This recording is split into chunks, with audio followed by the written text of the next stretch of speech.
Hello, everyone. This is Sirisha, and I host the Women, Career, and Life podcast. Just like you, I've traversed varied paths, stumbled a little, picked myself up, and learned a great deal on my journey. Many of us face similar questions, but we don't always get to have a conversation with our friends or peers. In this podcast, you will hear real stories that you can connect with on the challenges of navigating career and life. You must be wondering who I am. In my everyday life, I'm a career woman, a mom, and an avid reader. I'm also a road tripper, amateur gardener, and even a fashionista on some days. Join me and my guests as we have an open and honest discussion on career change, trade-offs, and working across boundaries. You get the idea. It's a perspective you simply may not hear anywhere else. Hello, I'm Rabia Kuhn, the host of More Than Work podcast. I'm also the marketing manager for an IT development company, a stand-up comedian, a nonprofit volunteer, and sometimes an activist. But enough about me. Let's talk about More Than Work. It's an interview-style show that brings listeners stories of people who have found a way to pursue their passions outside of work or as part of what they do. Having faced burnout a few times myself and realizing my self-worth had become intertwined with my work, I decided to expand what I did outside of my job. I observed the burnout and loss of confidence with my friends and always tried to help. If you are facing or have ever faced the same, or just like hearing others' stories, More Than Work is for you. My chats with guests uncover how they are living lives that allow their self-worth to be more than just their job titles. You can listen and subscribe on Apple, Spotify, Overcast, or wherever you get podcasts. It's not a series, so just pick a guest that sounds interesting and enjoy. Again, I'm Rabia. Thanks for giving me the time to tell you about More Than Work. Hello, everyone, and welcome to the Women, Career, and Life podcast. I have with me today Julie Castro Abrams. I heard her speak at the Executive Women's Luncheon at the Society of Women Engineers National Conference in Houston a few months ago. And her topic was so on point, and I think it's something we don't tend to talk about as much. She talks about women owning their power, their influence, and their wealth, and really stepping into board positions and venture capital funding to support other organizations, but also to increase their influence. Julie is the co-founder and CEO of Women Who Lead. She's also the managing director of Women Who Invest and sits on many boards and works with CEOs and entrepreneurs and is a very accomplished speaker who's invited to many forums. She's won the Stevie Award for the Best Nonprofit Exec. She's won the Innovation Award from both JP Morgan as well as Cisco, and so many more that I cannot list right now. I would suggest you check out Julie on LinkedIn, and anyway, she'll give you her contact information at the end of the podcast. And we are going to really spend time talking about how women can increase their board presence, how organizations can enable and increase that diversity in their own board and encourage their own employees to get there. And also how we can think of stepping into venture capital funding. I think that the word venture capital is a certain idea for all of us, but there are so many other ways we can really step into this space for us to have an impact, not only on other people and technology and innovation, but on our own life and our own wealth investment as well. Julie, thanks for being here so much. I'm really looking forward to today's chat. And thank you for creating this platform for women to really make sure that we're getting the most up-to-date support and resources, because we need all of you leading. We need you guys to be running the world, or we're going to be in trouble. Yeah, I think it's a community effort. I totally agree with you. And that's where I will start with your journey, but the reason also that really your topic struck me on so much on point is when you gave your talk at the SWE conference and you started to you asked this question many times throughout the conversation as, how many of you, and this was all executive women, right? They were mostly director, VP and above. And you kept asking them, how many of you want to be part of a board? How many of you are looking for board positions? I think there might have been 2 hands in the beginning, and maybe there were like 100, 150 women, and then maybe at the end you got to 80%, but it took many iterations to get there. And I think that's what surprised me in so many ways, because these women have had to already put in a ton of effort to get where they are. And for us to not think of how much of a bigger impact we can have and to even think of those, I think highlights a gap that we need to bridge. Hence the need for this podcast. Women need to know that there is a path for them to go on corporate boards. There's a path for them to invest in venture. There's a path, and it's not hard. And I want to demystify it. Everybody needs to start to think about, how am I going to step into this power? Because otherwise we all sit around and kvetch about how we don't like corporate cultures, etc. We can change it, but we're going to have to step up. So totally agree with you. I think it's a twofold problem, right? One, we have to do our part, and then we have to change the culture intrinsically and have the organization step and do their part as well. Yeah, exactly. It's a joint effort. So before we deep dive, can you give me some history on how you got to do this work? How did you get into this space? Honestly, I've just always been about women's equity and justice, equality for women. From the time I was young, I was that generation of women that were the first people that got benefit from Title IX. That's the world I was moving into when I was like in high school. And so I swam a Division I swimmer in college. To me, that sense of, it felt back then like we were breaking down all these barriers. Women are going to have equal access, and that there had been a big surge of opportunity. But the truth is, it was a surge, and then honestly, like the pendulum seemed to swing more conservative, and we have not made the progress that I thought that we would make at this point. But so that's honestly, I just am a true believer that we can move things forward, in part because I think of the era that I was living in when I came of age. And my whole thing is, come on, at this point, yes, I'm happy to change structures that exist, but I think that the time it takes to move the culture's behavior or belief systems around women is going to take so long that I would rather us build it ourselves. I think we need to collectively come together. It never had a generation of women with 30 years of work experience with some power, wealth, and privilege like we do today. Like, we have access that we've never had before. You can no longer say there's not a pipeline of women who are ready to lead or go on boards. It's baloney. We've proven it, right? But we have to work together if we're going to change it. That's so true. Just one clarification. What is Title IX? Because a lot of the audience sits outside the US as well. Title IX was a law in the United States that said you had to spend the same amount of money on women and girls sports in colleges and in high schools. Back then, like, all the money went to the football and the basketball team for boys, and the girls got nothing. And so this actually really changed it. And think about today in the world globally, women's soccer is hot. There are more people attending like the women's soccer games than men's soccer games in many cases. But it took a lifetime of work to get us to this point. And Title IX was probably one of the beginnings of that. And finally, this year, the women's soccer team got paid equivalent to the men's soccer team. And that's probably the only sport in the US that actually is on parity. And there's pay transparency in this whole conversation. And I completely agree with you. Organizations will do that thing. The influence and amount of work it takes is so hard that I like the way you put it. There's women now with 30 years of experience, influence, and everything that can move the needle themselves by coming together. To that end, like, I brought women together. I was like, all right, among other things, we've done a lot of stuff together, including changing laws and stuff. But I was like, there are only 2% of all venture capital dollars that go to women. That makes no sense when 40% of all the companies are started by women. All these engineers at that SWE conference, every one of them could start a great company tomorrow.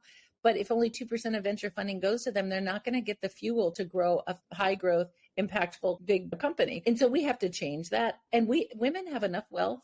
All we have to do is come together and build our own. So we built a venture fund and have 2 funds now that are investing in women founders. Only companies founded by women with no male co-founders, but we did that together, women. That's good, because the 2% statistic is incredibly shocking. Take your breath away and you're kind of like, wait, did that be right? That doesn't make sense, does it? No, it doesn't. And I've read books, I've read articles. So when you asked that question there, I wasn't completely surprised because I'd already gone through that shock phase before. I've read this book called Alpha Girls. I love that book. It talks about these women pioneers and being venture capitalists, breaking the barrier in so many ways. When you think about it, it's all about access, right? Yeah. Even in corporate organizations, VC, funding, board, CEO, everything is about access. You have to get some people on the ladder, on the pipeline for the next person to be able to. It's not that nobody has capability. It's not a thing to discuss even. It's just you need to give them access. And if you give them funding, they can do it. Let me give you a couple data points.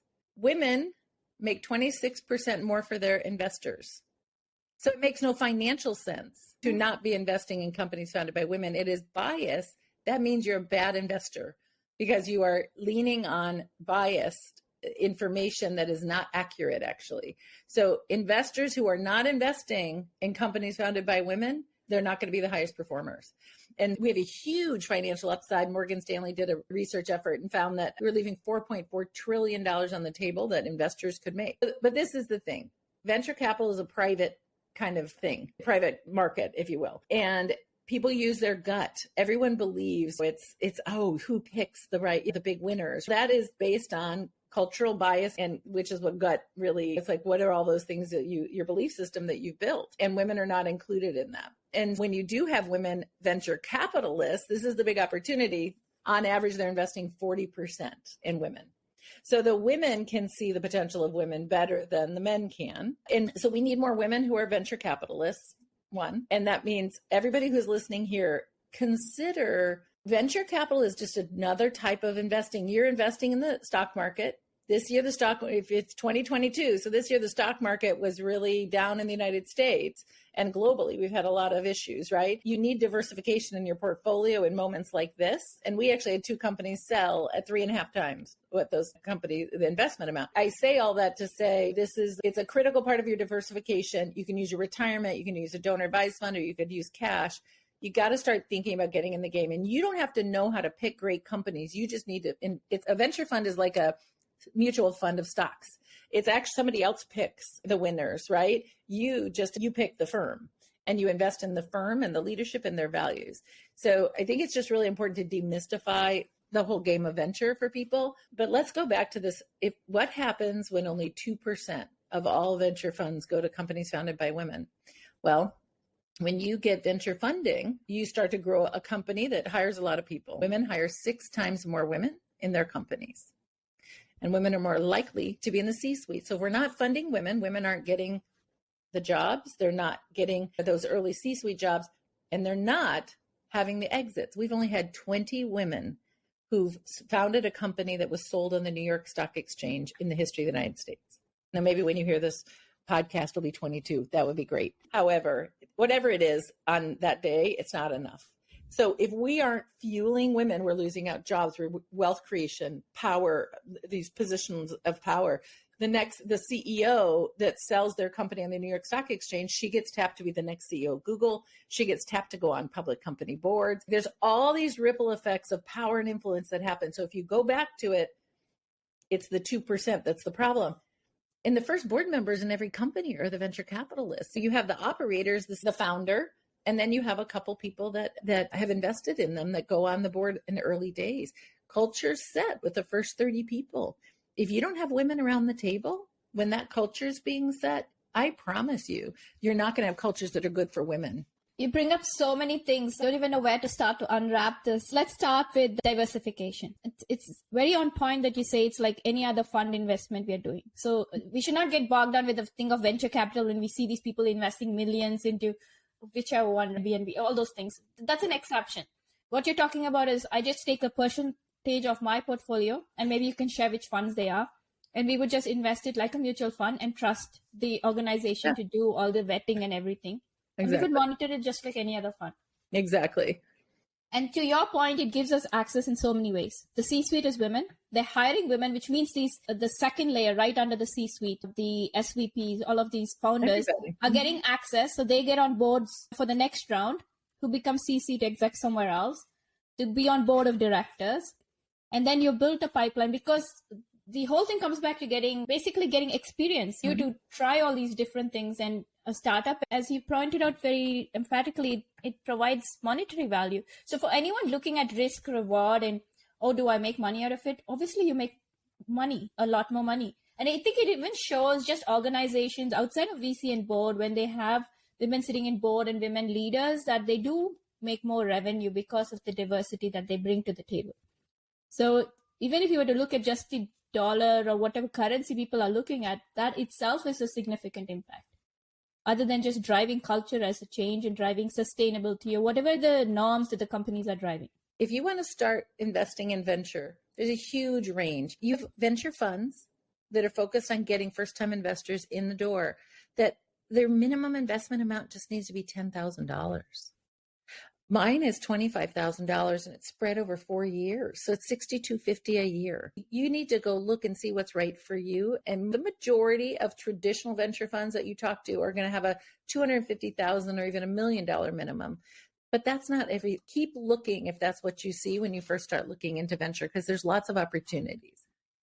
How do people find these kind of venture funds to see if they want to diversify? Say they're starting at 10,000 or 25,000, which I think some of the people who are listening can have access to that, or in a few years will potentially have access to them. You probably have it in your retirement. Think about it. It's one thing to think about what kind of cash do I have, so I'm paying off my student loans, whatever it is, right? But you do have it in your retirement, and you have to be an accredited investor and all these other things. And this is not at all. I'm not trying to convince people or tell people it's the right thing for them personally, financially. A little disclaimer here, but it's really important to look into it. So where can you find people? I would say I like to think if you start with your values or what's important to you. So women, look for women-run venture firms. If you're interested in climate-focused venture firms, and you can find women and climate. So how Women Lead, our nonprofit, is putting together a little tool, a website tool where you can go in and you can say, here are the things I'm most interested in. And it'll give you a list of venture funds with relatively low investment amounts that you could look into. So that campaign is going to be called the New Table Campaign, with a goal to get 10,000 women to invest in a venture firm for the first time. Not with mine. I certainly can't take 10,000 investors. The point is getting people started on the journey. So I want everybody, I'm afraid that's, if you're listening to this podcast in early 2023, go on howwomenlead.com, and hopefully that New Table campaign will be up and live and ready for you to interact with. That is one way to find out. We'll have 30 plus venture funds that you can play with and check out what their focus is.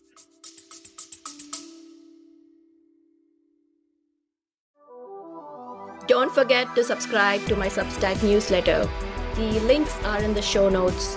If you're looking to partner with me for keynote speaking on women leadership, financial independence, or graduate school and beyond, check out my website and reach out to me. Stay tuned in and listen to the rest of the podcast. Thanks for listening. Yeah, excellent. That's a good way for people to find out. And I think Julie did give this disclaimer, so I'm also going to give this disclaimer. I'm not a financial advisor or anything, but just the opportunity it provides, it's something for you to do your due diligence, talk to your own tax and financial advisors and make the right decision for you. But we just wanted to give you the opportunity to access and the knowledge to make the decision so you know what to do. That's really what this is about. I do want to say, get in the game somehow. Even if you're doing some crowdfunding, or if you want to just start going to pitch competitions and see what kind of companies are out there. There's a pitch competition every day. You can just Google it. Yeah, that's something I've been looking at. So you just Google it and you can find it? There's literally an organization called Black VC that is supporting all of these Black venture capitalists. There's a place for everybody in this ecosystem.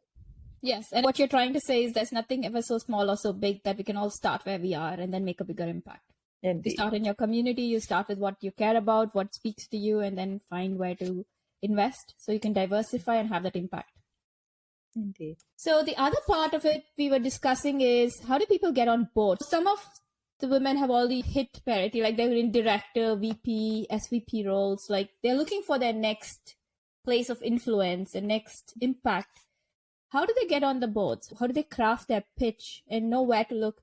And then my second part of the question I'm going to ask you is, obviously a lot of these women already sit in corporations. So what should organizations be doing to give their own women leaders access to these opportunities? Because they get to nominate, right? They get to even pitch for them. So how do they get to do that? What's interesting is, first and foremost, you need to ask your company, do you have any rules or guidelines around serving on corporate boards?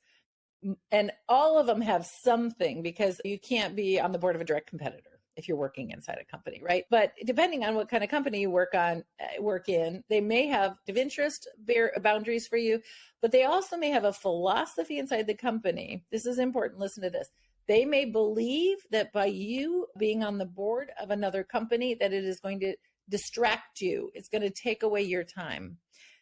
And the truth is, and the research says, that it actually makes you a better employee, if you will, a better leader in your own company, because now you're seeing things from as the full picture. Like, you may be the chief marketing officer and your marketing is your domain, but you go on a board and all of a sudden you have to be really on top of the finances and all the different things that intersect that make you better at your job. I think it's important to first figure out, do you need to do change management within your company?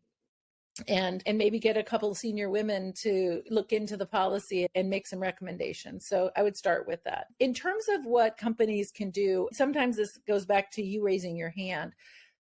Figure out a way that, if at all reasonable, if you're in the top executive in the company, make sure that you're getting in front of the board at different times, that you're presenting to them, or that you're having something to do with a board meeting, I think is important. I think the other thing is asking the board members within your own, seeing if your CEO would invite your current corporate directors to sponsor or mentor a couple of the senior women in the company to be able to get those opportunities. 85% of all board seats come through word of mouth.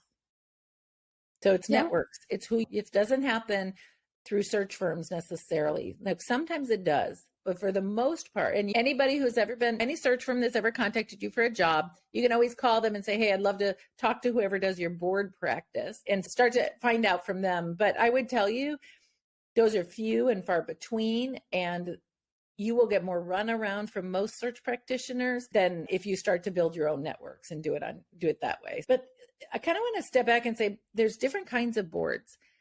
There's the board of a public company like a Google or an Apple or a major corporation, right? That's a certain path. And those, you have to have worked in the C-suite of a public company generally in order to even be considered for those roles. So that might be right for you, but it might not. I've never been in the C-suite of a public company. I run my own shop and have run small things my whole life. So I am a great startup director, right? So got to know what stage is right for you, and also what industry might be the right industry for you to step into, and what are the specific skills that you bring that are related to what a board focuses on. This is a pivot that I can't possibly solve for everybody on this one podcast, but figuring out how to go from being an operator. I had this job and I produced 60,000 of that. And then I did this job and I oversaw this. That's a different thing than what you're going to say if you want to go on a corporate board, which is much more about I play in strategy and governance, and I have all this access and perspective that is going to really add a lot of value at the board level. You have to position yourself different. And I think that a lot of people get a little hung up by how do you do that? And I would say, don't let positioning yourself as a board director stop you from moving forward. A CV sometimes does the trick if you're fancy enough. But generally, you got to be ready to be able to tell someone you understand the role of a board and what you're going to contribute to that board. And in my venture fund, for example, we actually place women who are investors in our fund in those board seats on our behalf. So I think that's an important opportunity. My first investment, made an angel investment, which I directly invested my own capital into a company directly. And I said, listen, if I make this investment, will you put me on your board? And the founder was like, you're not investing that much. If you're okay with the fact that I'll kick you off as soon as the other big VCs come in, I was like, fine. And I'm still on the board. It's one of those things where you never know. Ask, raise your hand, use your own There's nothing wrong with saying, I used $25,000 to get my first board seat. What's wrong with that? Nothing. That's what the guys do. So networking with venture capitalists in general, they're often looking for an advisory board member who's got great expertise, or they're looking for somebody to take that first independent board seat, which I would say is more like a Series C or D company. So that's another thing to think about is early stage, you can pay to play. Then you make sure you've networked with the people who are already on the board and you're placing people on boards as an independent board seat. And then the public board's another story. And again, it's all networking. For all these, it's all networking. You just have to know who's the lever for the opening the door. Right. So you're almost talking about like a pipeline for yourself. You create the opportunity either through VC or stepping into an early startup capital and sitting on the board there, and then getting that experience, building the network and stepping up into further roles. And of course, for what you're talking about is like the FANG, the Googles and stuff, it requires a different expertise, but you can slowly build, and depending on what access you get through your own corporate expertise, you position yourself into those boards. Yeah. And I like what you said. It's also about building community within your own organization. So as a collective, you can go talk to your corporate execs or HR, wherever the organization sits, and see how you can get access and what value you bring back to the company. Because in the end, they also want to know what impact you're going to have to them. It's not about taking away time as much as you bring a whole different perspective, and always the perspective is what drives differentiation and change. Yeah. When you're talking about diversity, that's what it is, right? It's about perspective and differentiation. What else do you bring that you haven't thought of from the norm? And this networking, let's just demystify it even a little bit more. This is what I would say. Come up with a list of 25 key people that you can get to or in your network.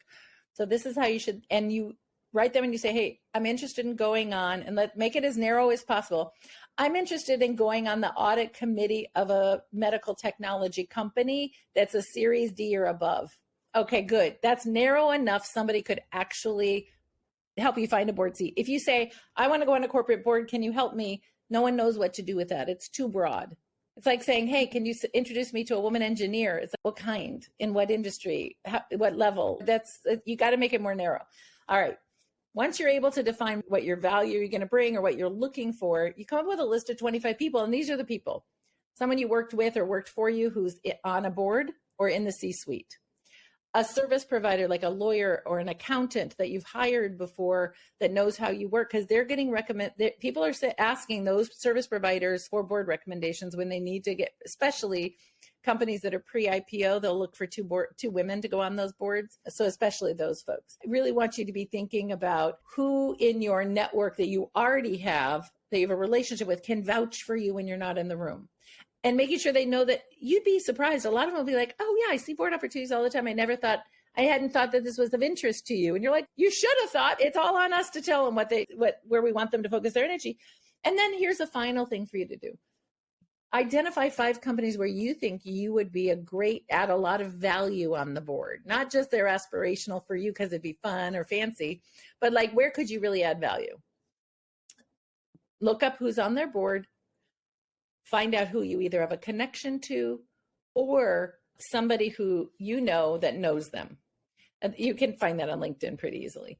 And that's how I would say you start really networking. And they say in like fundraising and sales, if you ask for money, you'll get advice. If you ask for advice, you get money. So my recommendation to you is ask those people for advice. Can I have a quick call with you to find out how you positioned yourself for this board seat and any of the challenges you're finding on the current board that I should keep in mind as I'm thinking about my own board journey? Boom. They'll be happy to tell you about what they're learning or what their challenges have been.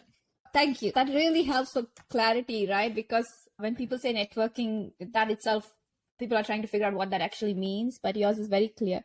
So everyone needs to do their research, understand all the different series fundings are, figure out where their niche is, where their expertise is, which should not be hard because most of us know already what that is. Do some research, find those 25 people, like you said, and then reach out to them.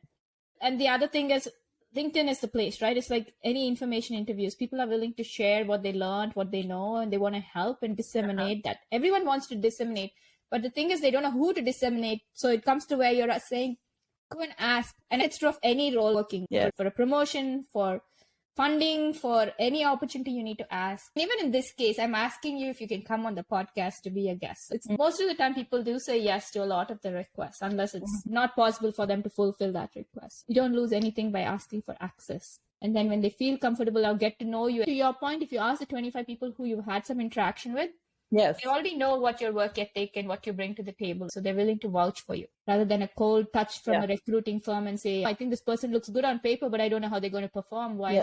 I know exactly how they work. Yeah.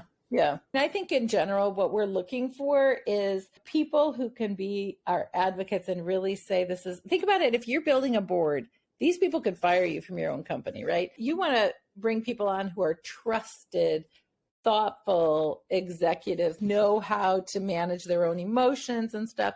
You also want somebody who knows the role of a board and isn't going to start trying to tell you what to do. A board member, their job is to ask you great questions. It's to give you perspective. It's to bring resources to the table. Yes, they're your boss, but it is not appropriate for a board to be micromanaging you or looking over your shoulder. And I think a lot of people don't really understand that distinction. And I'll tell you, the first board I was on, I did not do a great job as a board member because I'm a great operator. And I just wanted to say, just do it like I'm telling you. That's terrible behavior for a board member. Yes. You're not running the company. I think that's what you're trying to say. You're not running the company. You're there to be an advisor to them.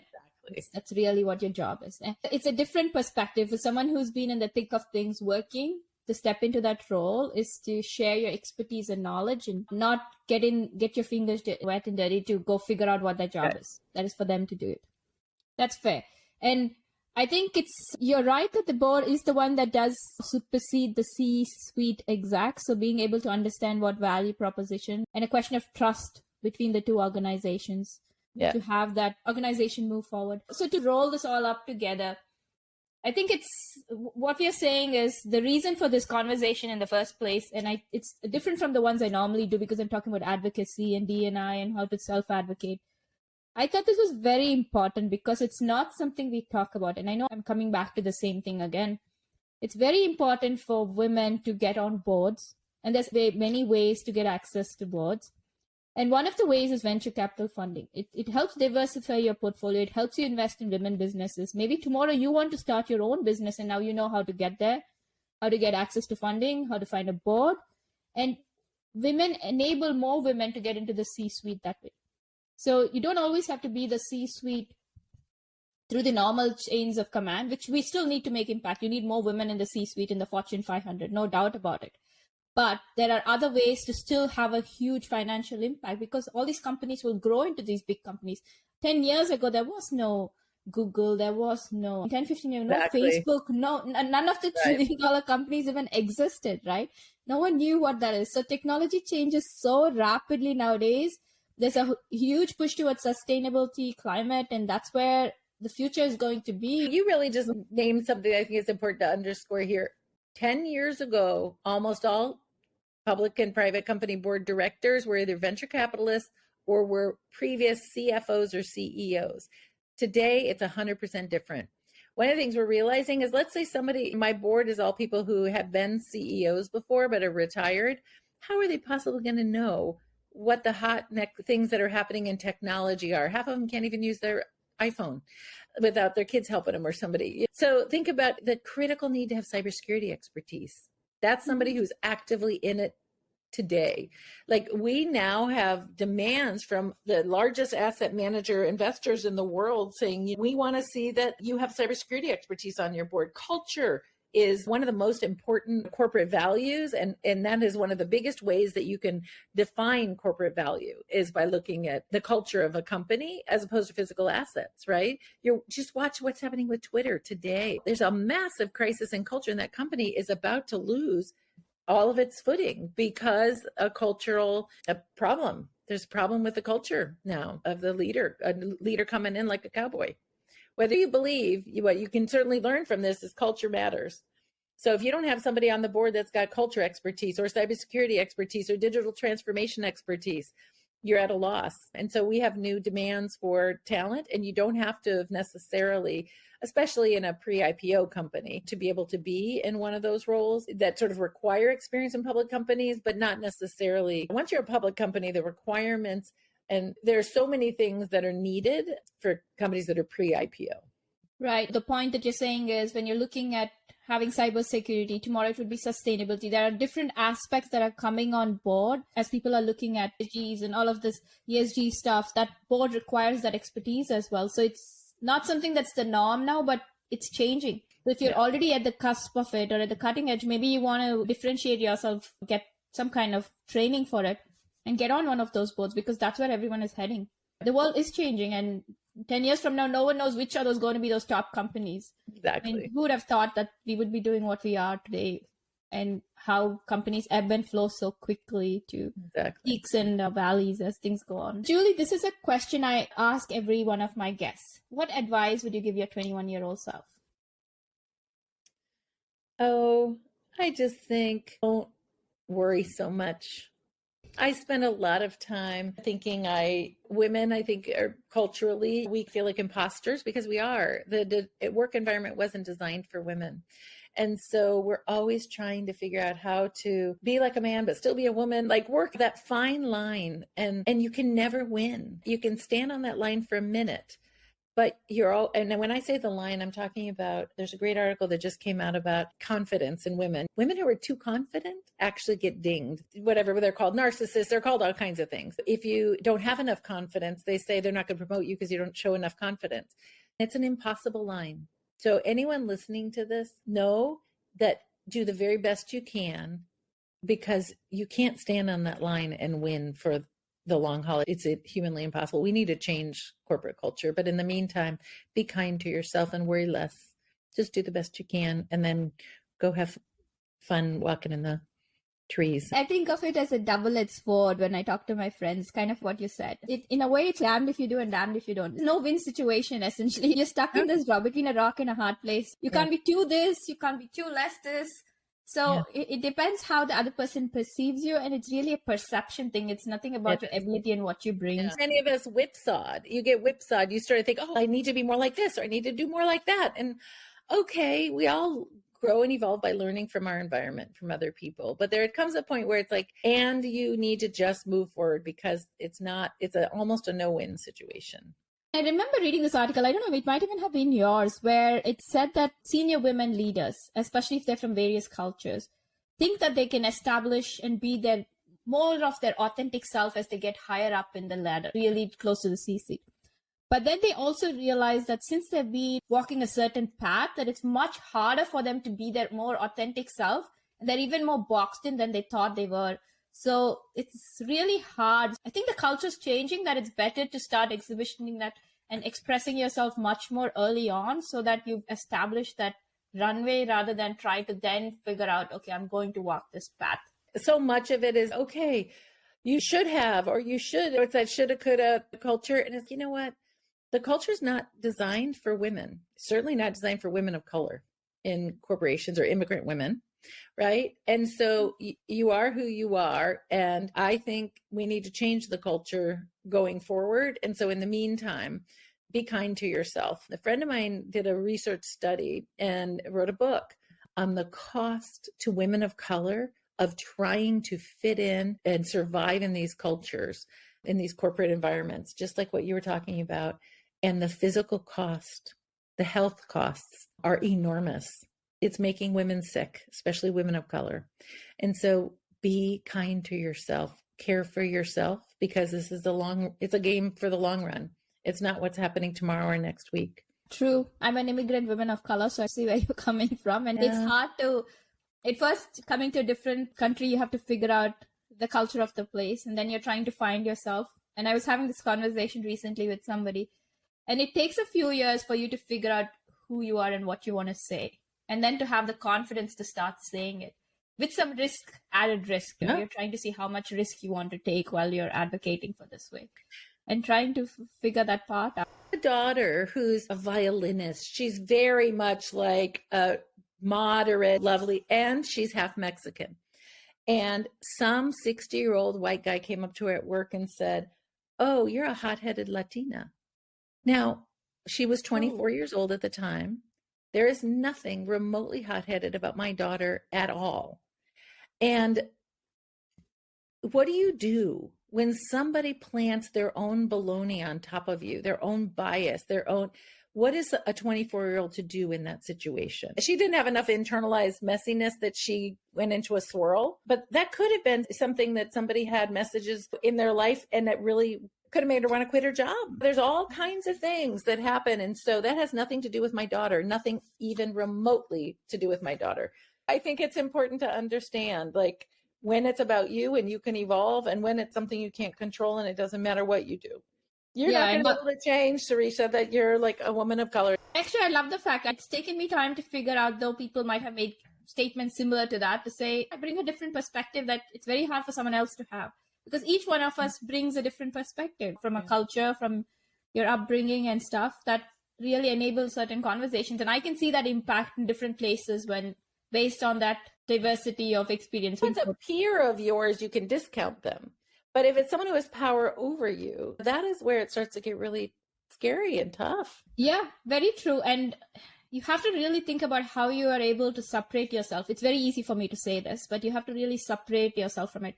And you have to build a community of kids, friend circle, like a girls group, a women's group, somewhere where you can go talk and feel that you can essentially vent and be okay. With those microaggressions, it's awfully hard to know, what do you say in the moment? Who would ever thought someone would say something like that to her? Yes. 2 days later, you'll figure out what the comeback is, to be polite, but still And it's too late, right? You can't go back and have that conversation. But you need to have that friend group, or sometimes I call it a mastermind group, like a group of people that are all committed to support each other in sounding board for those kinds of things. So you have a place to process it.